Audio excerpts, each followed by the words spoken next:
The Philippines is expected to seal over a dozen deals with China during President Bongbong Marcos' state visit to Beijing next week. The details in my report. Despite the COVID-19 surge in China, President Bongbong Marcos will push through with his three-day state visit starting January 3. A bubble arrangement has been agreed for the Philippine delegation to minimize the risk of exposure to the virus. And, may mga pagbisita talaga na hindi natin pwedeng i-postpone. All Philippine delegates will go through daily COVID-19 swab tests. Those who will test positive for the virus will be quarantined. That person cannot join the flight of the president for obvious reasons, right? So that person will have to wait until he tests negative before that person will go back to the Philippines. Attending big gatherings will also not be allowed. This is the reason why Marcos Jr. won't be able to meet with the Filipino community in Beijing. But his meeting with Chinese President Xi Jinping will go as planned. One of the issues expected to be tackled is the territorial dispute in the West Philippine Sea. The president wants a peaceful and stable situation in the West Philippine Sea and will continue to uphold our country's sovereignty and sovereign rights during his meetings with Chinese leaders. He is also scheduled to meet with other officials such as Chinese Premier Li Keqiang. Up to 14 bilateral agreements are expected to be signed. This will likely include deals on trade, renewable energy, and maritime concerns, among others. Marcos Jr. is also looking to secure over 1 billion renminbi worth of grants. The president's state visit to China will be his first official foreign trip for next year. For News 5, Maricel Halili, We Are One News.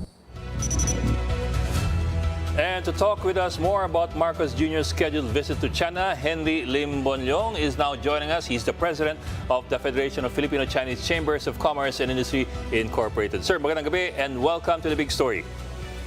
Magandang gabi ho, Ed and Maricel. Yes, sir. My pleasure. Yes, sir. Sir, as mentioned nga kanina, we're talking about possibly 14 deals. Pero of these deals, any specific or what you would call key deals that we expect? Yung talagang from your point of view, significant, yung malaki. Right now, of course, the state visit of the BBM to China is very timing, no? Considering that China will be soon opening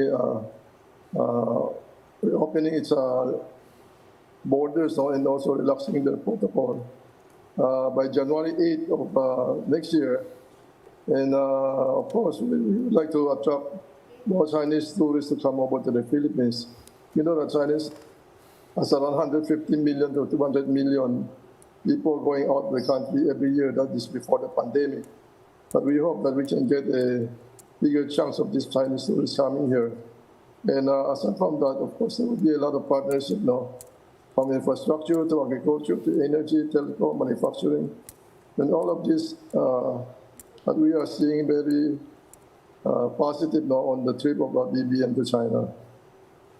Sir, I understand you mentioned about yung mga iba't ibang agreements including sa agriculture. I heard nga parang meron din yatang agreement about sa export ng durian from the Philippines. So aside from these agriculture and other deals, and sabi up to 14 deals daw are expected to be signed. Gaano po ba ka-importante itong mga agreements na ito, especially for the economy of the Philippines?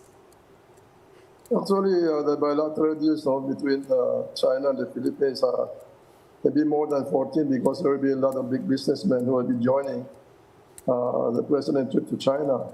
As far as agriculture is concerned, because China has already relaxed the protocol, quarantine protocol on durian.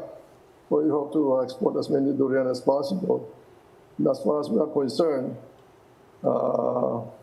we would like also to export our premium rice to China. And I understand that by the first quarter of next year, they'll be again relaxing the quarantine protocol for rice. And this will really help agriculture. But right now, most of our bananas are already selling to China. We are also exporting to China. Just for myself alone, we have an open PO for 2,000 or 3,000 containers, which we cannot cope up. So China, 1.4 billion population, is really very affluent right now. And we should all pray for the success of the state visit of the President of China. Well, of course, sir, China is one of our biggest, if not our biggest trading partner, especially in the region. Ano pang mga area of cooperation ang gusto niyong lalo pang palawigin? Yung tingin niyong dapat pa nating bigyan ng pansin in terms of the trade between the two countries? I think it will be really infrastructure also. Infrastructure is very important, and hopefully they are talking about the train from about to Tagum or whatever that has not been completed before the pandemic. But this will ensure the continuous support from the Chinese government. And aside from that, we are also looking, of course, to get a big chunk of tourists coming here.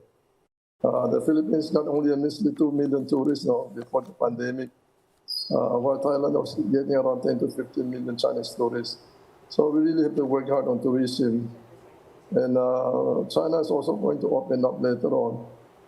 English school teachers or whatever, you know, there's a lot of, not only school teachers, no, but a lot of us other workers, nurses and other things that they'll be needing also.